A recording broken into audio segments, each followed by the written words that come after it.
Well, a very good afternoon to you. Welcome to this Sunday's edition of Scotland. My name is Robinson Kenyan, and today it's a very special edition of Scotland because we are doing the wrap-up of Chan 2024. Hassan Juma is here with me. Normally, you don't get to see him on weekends. Hassan, leo umejileta. Hey, I don't work on weekends, man. Lakini leo umejileta. Well, it's been a pleasure having you guys.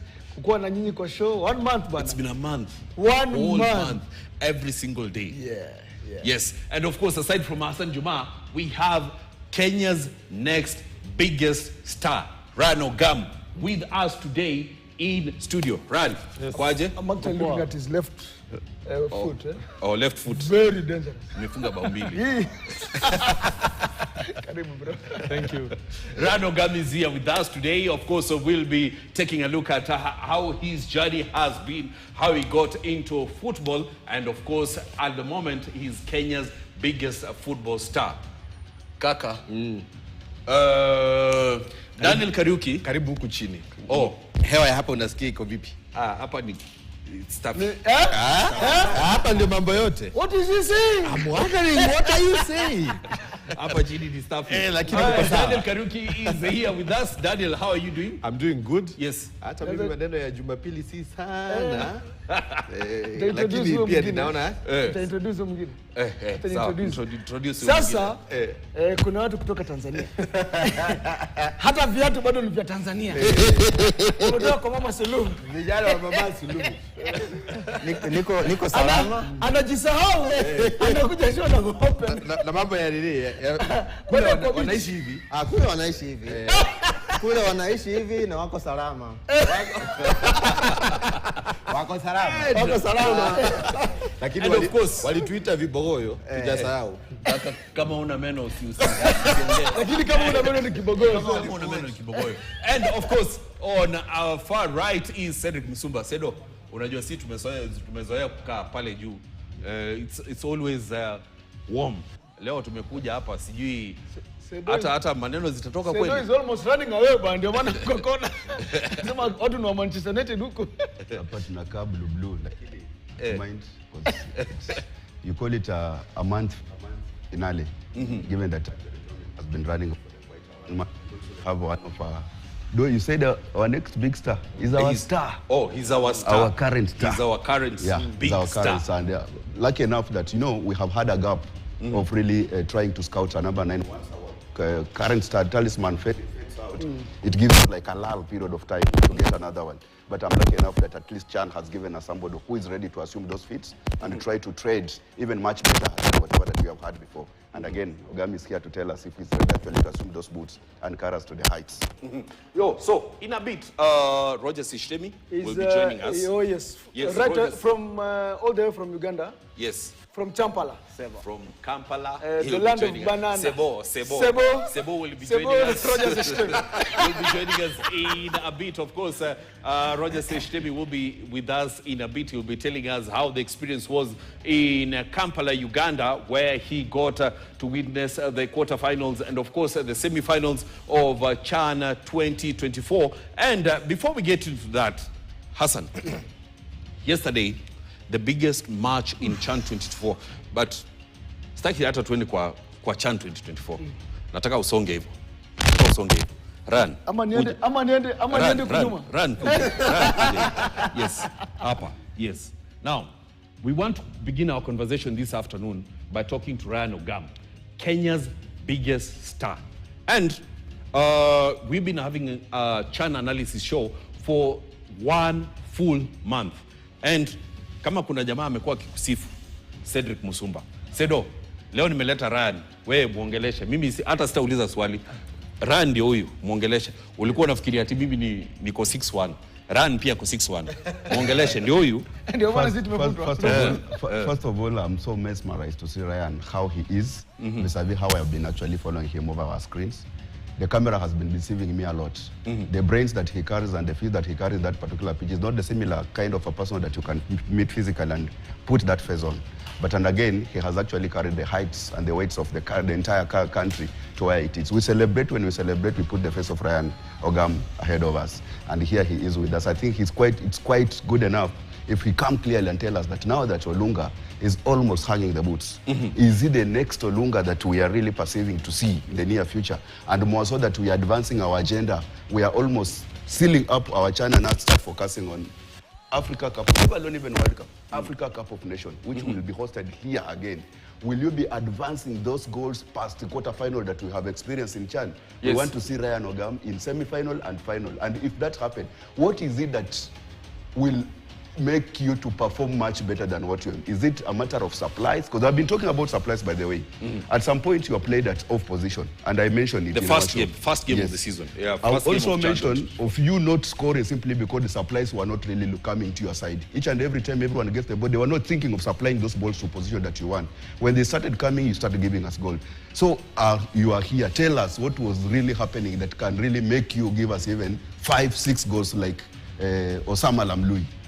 Ryan, wachana na Cedric. Tuanze na hapa. Angalia hapa nyuma. Angalia hapa nyuma. Hii bao.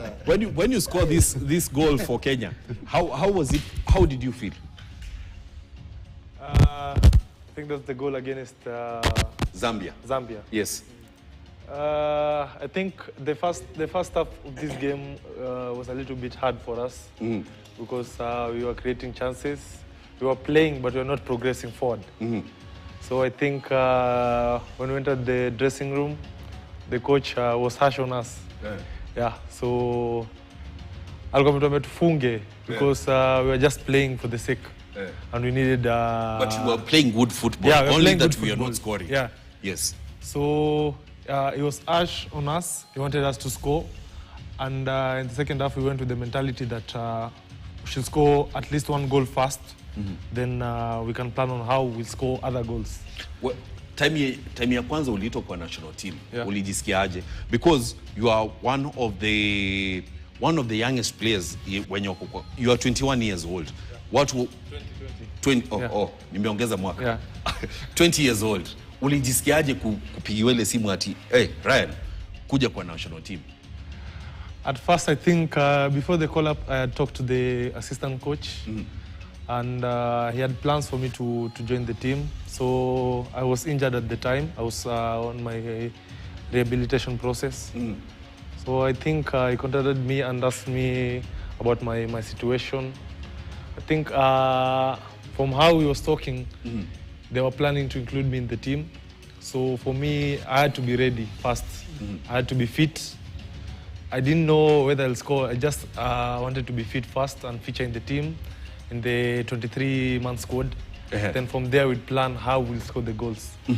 So I think when I joined the team, I was very happy to see the call-up and being in the squad, because there were other great strikers like you see Masood, very big brother, a great player. Yes. Seeing what he has achieved in his career. So I was young with other young players, but we had to learn from them. So that, at 20 years, ulikuwa unaona ni kama you will start for the national team? No, I had never pictured it. Yeah. So there was there pressure for you when you were, unajua ile coach, the coach is saying that this is our starting 11 and you see your name as the striker. Let's leave alone the first game, but after that you see your name as the main striker for the national team. After that you scored 2 goals. How did you handle that pressure? At first it was a lot of pressure for me, because after scoring the first goal, I think for the next matches that were to come, people are expecting that you'll score even more. So I think for me, I just wanted to keep scoring, because now people are looking at you. Even the senior players of the camp, they were just saying you should score for us because considering the allowances that were set, the money prizes. So there was a lot of pressure from my players, from the fans, from everyone. But I think the senior players, again, they helped me to handle the pressure, because they told me just play your game. Okay, Dee, can we go back to the previous picture? Let's go back to the previous picture. And like Kenyans have this, notion that now you are the biggest Kenyan star. Look at this love that you got from Kenyans. I mean, how did you feel after this game? Everybody was just singing your name. Yeah, I was very proud of me that moment. I was proud of what I had achieved, because scoring a goal at that at the biggest stage in front of all these fans, it was a big pleasure. I was so happy that day. I think I slept around 4 a.m. because In the morning? Yeah, 4 a.m. After the game? Yeah, after the game. On Sunday. Yeah. Because the next day was rest day. So I just people were what I was saying, what I saw on social media. I think I felt it. You were after the trending. game. You were trending on social media because everybody was talking about Ryan Ogam, the next biggest star in Kenyan football, and that is after you scored that, and then you topped it up by scoring in the next game, and now everybody is looking at you. Now, the biggest question is, we've seen, footballers come through the ranks and they impress and then they disappear. But the thing is, you are 20 years old. Yeah. Where did you begin your football? Kila mtu anauliza. Najua, hawa watu wanne wanataka kujua, kila mtu anataka kujua ulianza ball wapi. I was born at Ngara. Kumbe wewe ni mtu wa Nairobi? Yeah. I was born in Ngara, but I started playing for my football in Umoja Estate. So that is where my football journey began. That is where I shaped my career. Yes. From the younger stages, the under 12s, under 14s, under 16. Then I went to high school. Then from high school, my professional career began. Professional career ilianza after. Unajua watu wanauliza high school ni gani? So after primary, I was still playing in. So in primary, I played for Maisa Academy. So, you are product wa Maisa. Yeah, so we went for Norway Cup in 2017, but we were not successful. We bundled out the quarterfinals. Can I tell you something very interesting? Yeah. Norway Cup, Hassan alikuwa anaitangaza hapa. Hassan Juma, huyu Hassan alikuwa anaitangaza hapa. Yes, after Norway Cup, you came back? Yeah, we came back. Then I completed my primary 2018. So in 2018, around the KCP time, we traveled to Italy for another team. It was another academy that the group that we went with for Mesa Norway Cup, we just went with the same group to Italy for a 6-a-side tournament. So after that, I did my KCP. I was called to Langata High School. But then considering that it was not a sporting... It was not a sporting school. It was not a sporting school. So I had a coach back in Umoja. In Umoja I played for Sunrise FC. Yeah, Sunrise FC. Ball now umeicheza. Yeah. So the coach at Sunrise, he had connections in Kakamega High School.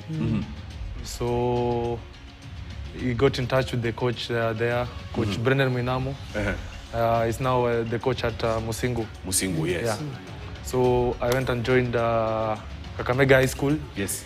2019. Then I studied with the likes of, I was Form 1, but... Form 1 unacheza Form 4. There was big players like Henry Major. Okay, very interesting. Yeah. Wacha tumalize hiyo conversation tulikuuliza. Yeah, there was Henry Major, Frederick Alushula. There was some big names there. So I studied in Kakamega High School from 1, 2, until from 3 third term. So from 3 third term, I went to Musingu. But I wanted to join Musingu, but they told me I should repeat. But I refused. So we went to Dagoretti High School. Then I joined Dagoretti for my Form 3 third term and my Form 4. Yeah, so I finished. When I joined Dagoretti at that time they were playing the Division 2. So Division 2, the first match we were playing Rainbow.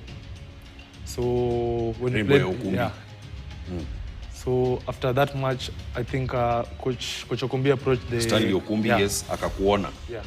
So that was where I was scouted and I joined Rainbow FC after that match.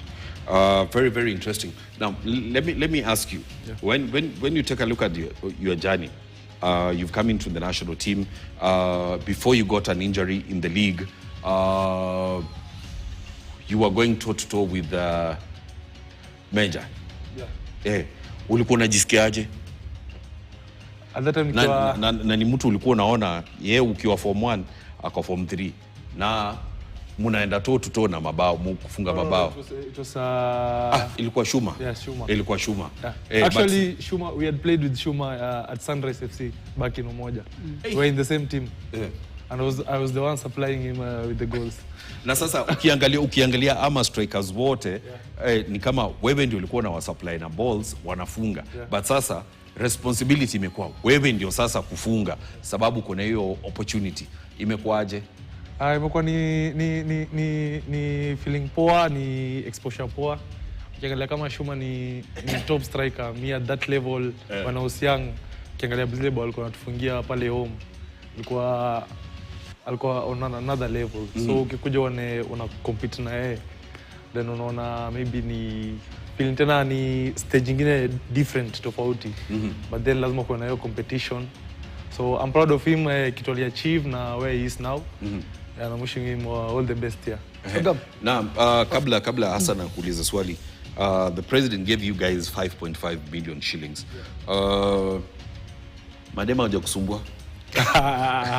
Hiyo ndio kitu kila mtu anataka kujua. Madem lazima wakutafute. Yeah, lazima ndio kutafute, but then unaangalia lazima simu. Kuna wale wamekuja after the reward but then mimi nasemaga mimi niko married kwa sababu niko na girlfriend. Hi.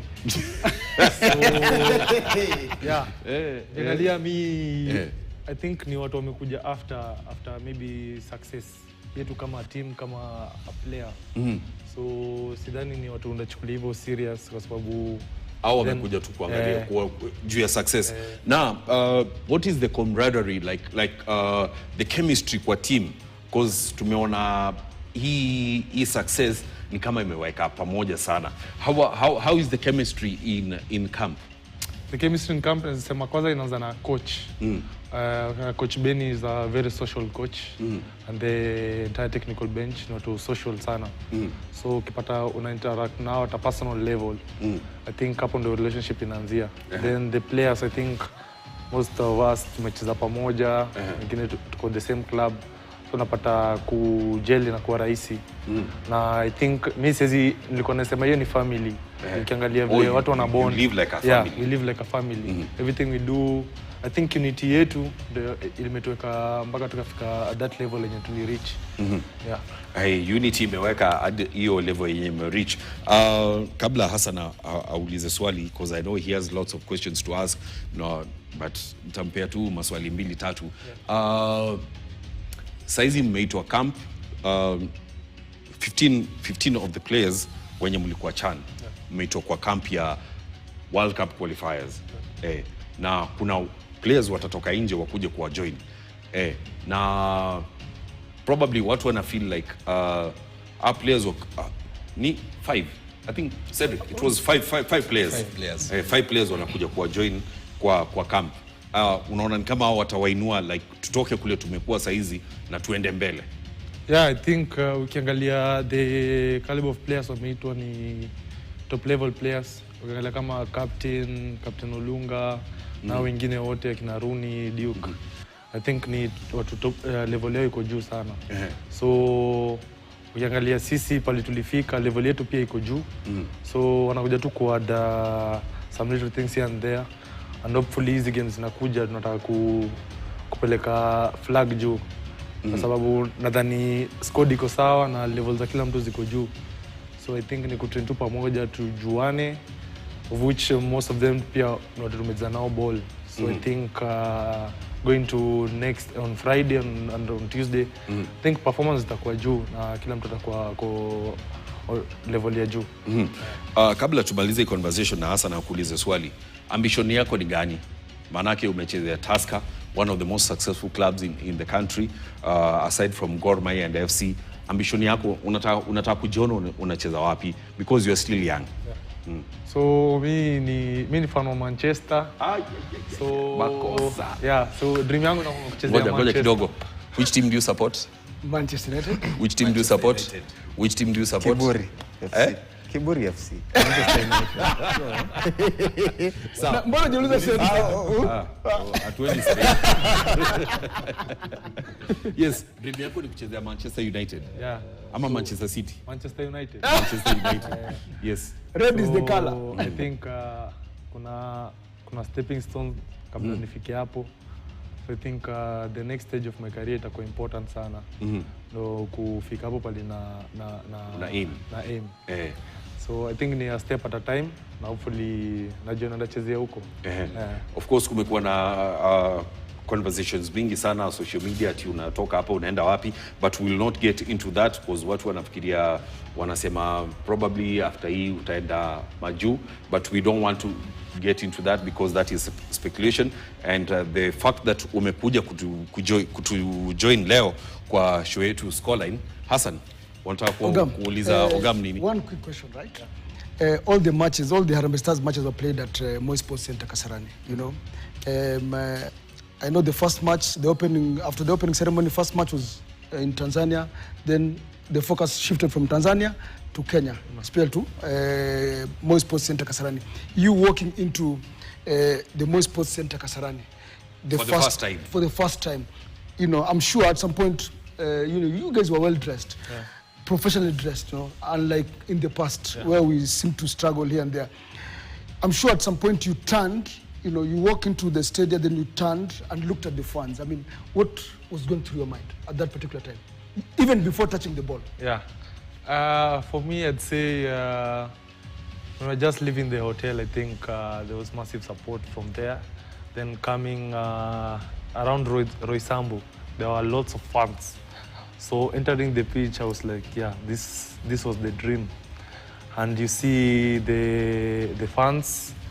They fill the stadium, so when you enter the pitch, you just think that we should reward all of these people because. Is it your first time you experience such a massive crowd? Yeah, it was my first time, and it was my first time playing in Kasarani, the disc. So it was a lot of pressure because the first match, all of us were anxious. So before I think the day before the match, the coach asked all of us our feelings, and I think for me I had butterflies.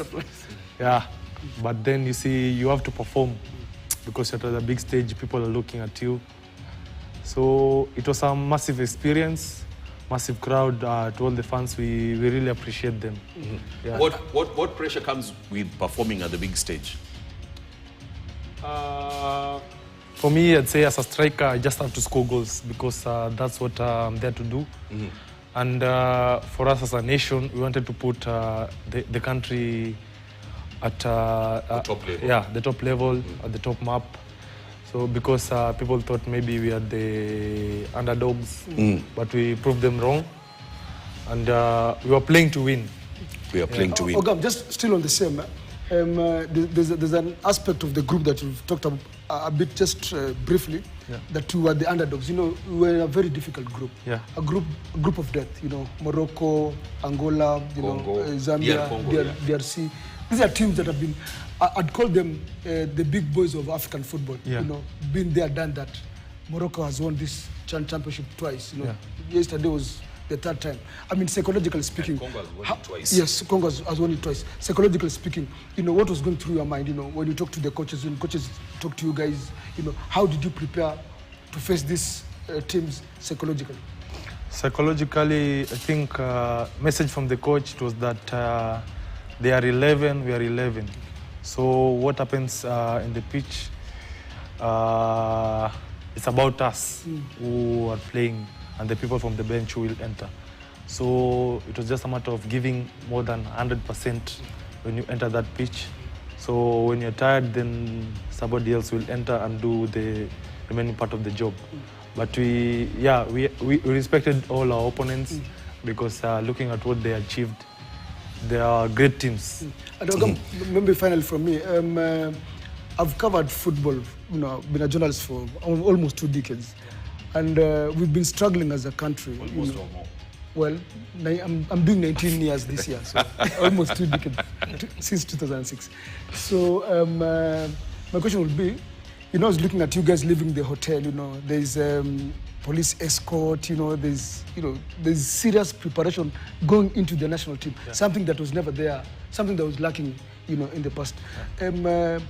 What are you telling the fans, now that Waswahili wanasema ukishonja asali unataka kuchovya kila siku, yani unataka hiyo vile mambo yalivyokuwa, mpangilio, unajua haya mapenzi kutoka mashabiki na kila mtu, wadau wote walikuwa wanawapenda sana. Unapatia mashabiki ujumbe gani, yani kwamba kutoka sasa pengine ndio mkoko umeanza kualika maua, ama tutarudi tena pale ambapo Harambee Stars pengine labda hajalipa marupurupu yao, ama unaambiaje mashabiki na wadau wote tu kwa jumla, serikali pengine? Kwa mafans wote na Wakenya wote, kwanza nasema tunawashukuru, mimi on behalf of the team. Niwashukuru sana kwa sababu walitupush, kuonyesha passion for each game. Na kwa kila game mko mna increase in numbers. Na hata for me kuna watu walikuwa ni text wasema wajao na football, but because of Chan wamekuja wakaona na wataendelea kuja. So mimi ningewa urge, kuna hizi games zinakuja next week. Najua watakuja in large numbers to support. Mimi nasema to do our best tusiwa disappoint. But then there's our urge uendelee is quite ni national team pekee, sababu pia kuna ligi yetu ya Kenya. Pia wakuje kwa league. Wakuje pia support ligi yetu kwa sababu hapo ndio pia talent zinatoka, na ndio maana para players wanakuja national team. So itakuwa kitu kubwa sana, itakuwa poa sana wakikuja pia kutusupport kwa ligi yetu na pia kwa national team. Najua Cedric, I know ulikuwa unaona Ryan kwa TV unafikiria ati mkubwa kuniliko, but ako hapa. Ndio huyu Ryan, muulize swali. Naweza imagine kama wewe ungekuwa kwa field ungekaje, ungepasua screen bigger than him. So as to say, Ryan, I'm first quite happy because you are 20 years old and your ambition is to play for Manchester United, which and again of late has changed the dynamics. They are necessarily looking for young players, which means maybe ahead of you, you have like 2-3 years to work hard and ensure that you are in Manchester United. I tell you for free, you click at 24 and you have not been signed by Manchester United, you start thinking otherwise, because their philosophy has really changed. And not only necessarily in Manchester United, but other clubs are taking that direction. You were picked when you are still young so that they can really utilize you and then sell you to another club. It's also business. So as to say, you playing for Kenyan Harambee Star and you having gone through the realms of education, as you have said, what message do you have for the government to turn out sports so as it can become an industry? And I'm saying this simply because I don't necessarily want you to go play for us and start thinking on leaving soccer and go do job elsewhere. I want soccer to become your primary obligation, so that when you become a footballer, you know very well that I will play throughout my career and I retire at the age of 40 and maybe I transit to become a coach or any other technicalities, but not to start disintegrating your minds and thinking of doing. What message do you have to the government so that you can turn around the sports and assume it as a career? First of all, I would like to thank the government because for the preparations, they really supported us in terms of financial support, moral support. They were really there for us. The message maybe I'd like to send them is we have our league here in Kenya, and through that league, most of us have gotten a platform to play for Chan, to be selected for the national team. But I think our league is below the level we want. So I'd urge the government to really look into our league, because we need sponsors, we need marketing, branding and stuff like that. So because most of our Kenyan footballers, they reach the age of 30 and you see players retiring, maybe doing other jobs, and others, while they are still playing, maybe they're into business and all that kind of stuff. You see, in a professional level, they're only playing football. And we really need a platform like that so that we can focus on performing on the pitch. So if they can look into supporting us, we need financial support in our league. in terms of investors and all kinds of stuff, then we can really get to the level where we can say, yeah, this is football. Because you see, even our fans, they watch a lot of maybe the leagues from outside instead of our leagues here in Kenya. But you cannot blame them because the Kenyan league is below par level. So I think the government is doing a good job, but I think there's a greater opportunity that they can look into our league and support us. So run. Najua hawa jamaa watamaliza maswali.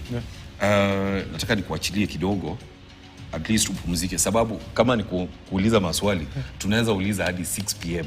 Hawa unaona hata huyu jamaa kona Sandax. Nataka nikuachilie kidogo alafu tuongelee final because we are almost coming to the end of the show. So yesterday Morocco were crowned the 2024 winners of the CHAN tournament. This is after getting